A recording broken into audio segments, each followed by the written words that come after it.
In algebra classes, right, you learn how to find the equation of the line through a set of points. Now, in reality, we very rarely have the kind of perfect linear relation between elements that you see in algebra problems. We do, however, often get data like the values in the right-hand graph here that are close to being linear. Right, so there are two things that we'd like to be able to do in this situation. First, determine if we can reasonably conclude that a linear relationship does exist between the two variables based on what we see in our sample. And second, find the equation of the line that best fits the data, even if it doesn't exactly fit. All right, so the origin of this solution goes all the way back to the mid-18th century. It's one of the earliest works in mathematical statistics. So to do this, first we need a definition. Right? A correlation exists between two variables when the values of one have an association with the values of the other. And you really see this going on in the right-hand graph, right? As the x values get bigger, the y values get bigger, and it looks like they're doing it at a more or less constant rate. It's not perfect, but we're rarely going to see perfect in real world data. Now, if you look at the right hand graph, we're in a bit of a trickier situation over here. There does seem to be a generally downward slant to the data, but the data is more spread out. There's more variation. In particular, you have these points up here, which would definitely qualify, I'm thinking, as outliers, right? They're significantly far away from the rest of the grouping. So, being mathematicians and math people, we need a way to quantify this. Right? We need a way to quantify the measure of correlation between these data values, between the two variables. Now, there's a formula for doing this. It's not a particularly pleasant formula. First, it's got a name, right? It's called the linear correlation coefficient, and the letter we use to represent that is always going to be a lowercase r. Now, what you're seeing here is, remember, these data values always come in pairs. We have a height paired with a weight. We have an age paired with a cholesterol level. We have the speed a galaxy is moving paired with how far away the galaxy is. Right? Those are the x's and y's here. Right? So you see, we've kind of seen these sorts of things with this sigma notation before. For example, back when we were talking about calculating standard deviation. Right? This is saying you add up all the y's, add up all the x's, add up all the y's, multiply those two sums together. Okay. This is not a pleasant formula to work with, even for relatively small data sets. I really wish that professors and textbooks and teaching websites based on textbooks would really stop asking students to calculate this by hand. It's just never done anymore. Even for relatively small data sets. I mean, yeah, okay, a lot of this I would put into Excel and just have Excel formulas and crank on it. But this is so easily done by a variety of software programs today that it really is just kind of a serious anachronism to expect students to ever do this by hand, right? If you wanted to do this in Excel, the formula in Excel is CORREL for correlation, and it takes a range of the x values, comma, the range of cells that has the y values. Once you've got your data in Excel, it takes all of about 10 seconds to input that formula out pops the result.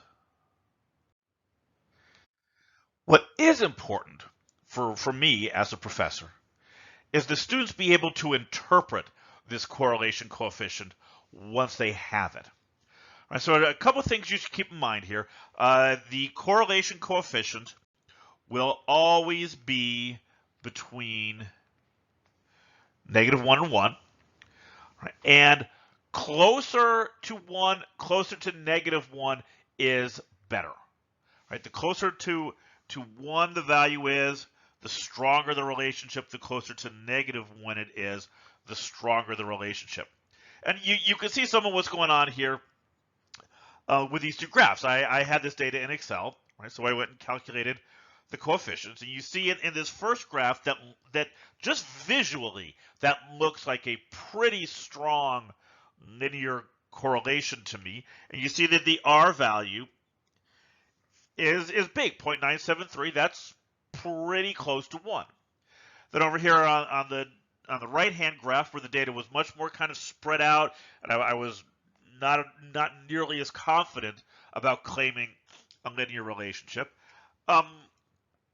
we have a correlation coefficient that is not very close to -1. It's about halfway between -1 and 0.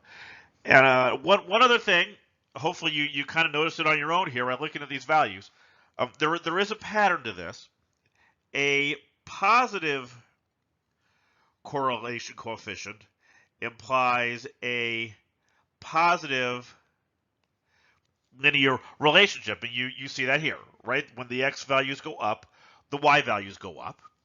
And over here, although, like I said, it's not a very strong relationship, we have a negative R value here, and you are seeing something that kind of resembles a negative linear relationship. The general trend is for the data is for the values, the y values to go down as the x values go up. So those are kind of the two key properties of this correlation coefficient that I really want you to take away and be able to use in interpreting the results. Now, this whole close to 1, close to -1 thing, I mean, that's a good general rule, but it's a little vague by mathematical standards, right? We like things to be precise. We like things to be clearly yes or no. And there is a way to do this. We can do a hypothesis test for testing for linear correlation. So you see, I mean, I've written out our null hypothesis or alternative hypothesis. You notice that it is based on the correlation coefficient. Right? If the correlation coefficient is equal to 0, then there is no correlation. That's the data is almost randomly scattered. Right? So our alternative hypothesis is just going to be R is not equal to 0, which means there is some level of correlation, maybe not very strong, but there is something that appears to be going on. Okay, so how do we actually do the test? Well, the first thing you do is you look up the critical value, and this is not something we calculate. Obviously, it can be calculated. There is a formula for this, but it's not something you want to do on a day-to-day basis. So usually we grab these critical values from a table. And you see, I've got that going on over here. This table specifically is for an alpha of 0.05. If you go online, search for correlation coefficient critical values, you can find tables that give you these critical values for an even bigger range of sample sizes. Those are the n's here, and for a wide variety of alpha values. Now you do need to be careful when you look at these tables. There is some inconsistency in the way they're presented. I like to just use the sample size, right? Just put n in there. And that's your sample size. Look it up. Easy to use. Sometimes you'll see degrees of freedom in there. Sometimes you'll see it's explicitly labeled n-2. Instead, if you do n-2, then the table starts at 1. Yeah, okay. Just remember that you have to be careful before you use this. You have to really take a close look at the heading and see what the person who put this table together is using for those first column values. Now, once you've got those critical values, this is probably the easiest hypothesis test you will ever do. All you have to do is compare that critical value to the absolute value of R. Right? If the absolute value of your correlation coefficient is greater than that critical value, then we reject the null hypothesis. Remember, the null hypothesis says that there is no correlation. Right? So because we're going to reject that, that means there is sufficient evidence to support the claim of a linear correlation existing between our variables. Otherwise, if the absolute value of R is less than the critical value, then we reject then we support the claim, right? There isn't sufficient evidence to support the claim of a linear correlation. The way I remember this, right, because now you got to remember, right, when I'm comparing, do I want R to be greater than this number or less than this number? Just remember what we talked about on the last slide. We're talking about correlation coefficients. Bigger is better. Bigger means there is a stronger relationship. Okay, so if I want it to be bigger, right, bigger is better. I want a number that is bigger than the threshold that this critical value is giving me. So how can we use this? Well, I'm back to my kind of poor example here, right? This one that we were a little unsure of. It's kind of negative correlation, but is it strong enough to come to this conclusion? Well, we have our R values, our R value, negative 0.554. And so to use this test, we need to know N. Well, if you look at the data values, and hopefully I did this correctly, because I actually did this the way you would have to do by looking at the picture. There are 28 data values there. So you go to the table, you notice I did slip in one extra row down here at the bottom, right? The critical value for a 0.005 alpha test with 28 sample values is 0.374. Well, the absolute value of R is positive 0.554, and that is greater than our critical value. So I would say there is sufficient evidence to support the claim that there is a linear relationship here. There is a linear correlation between these variables. It's not a strong one. Okay, keep in mind, I'm not making any claims about how strong the relationship is. All I'm saying is that there does appear to exist one. So there are a couple of caveats that I need to throw out here before we move on. First, correlation does not imply causation. Right? In other words, just because a relationship exists between two variables doesn't mean that one of them is somehow causing the other. And there's a kind of a classic example of this. A researcher goes out and he looks at historical data and he sees that ice cream sales go up, and at the same time, drowning deaths go up. So from this, he jumps to the conclusion that eating ice cream makes people more likely to drown. Well, okay, obviously that's a little silly that there's ice cream doesn't cause drowning deaths, but what the researcher was missing is that there's a lurking variable here, right? There's temperature. When the weather goes up, when it gets warmer outside, that's really what's driving this. When the temperature goes up, people eat more ice cream because they like cold desserts. And when the temperature goes up, they spend more time in the water and swimming, so drowning deaths goes up. So yes, there is a correlation between ice cream consumption and drowning deaths. There is just not any kind of causation. And this kind of goes all the way back to the experimental design that we're talking about way back at the beginning of class. You can't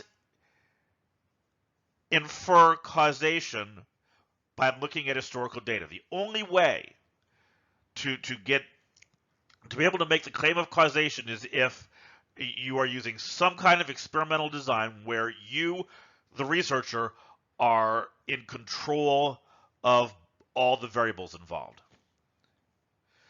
The second issue here, and this one is maybe a little obscure, but it's worth mentioning. There are issues when using averages, right? If you're looking at raw data, you can get one result, but if you take those data, for example, and you look at, say you're looking at something geographic, right? You take that raw data and you average them by zip code or by state. You can get very different numbers calculating this correlation coefficient at the individual level versus at the zip code, county, or regional level. Averages have a tendency to suppress individual variation, right? And the net effect of that can be to skew this linear correlation coefficient. So if you're ever doing any kind of correlation analysis involving averages, keep in mind that the method sometimes doesn't work as well with that kind of data. And finally, there are other kinds of correlation. Right? We're focusing on linear correlation here because that's kind of a good introductory point to the topic. But there are others. You can have an exponential relationship. You can have a quadratic or some other kind of polynomial relationship. So just because you do this test and you see there is no linear correlation doesn't mean that there's no correlation at all, because there are other types. Okay, so where are we going next? Well, if you remember back at the very beginning, I said there are two things we want to do. First, we want to be able to determine if there is a linear correlation, if it exists. And second, we want to be able to find that best fit line through those points. And so that's where we're going to go in the next section. We're going to look at how to find the best fit line through a set of data values.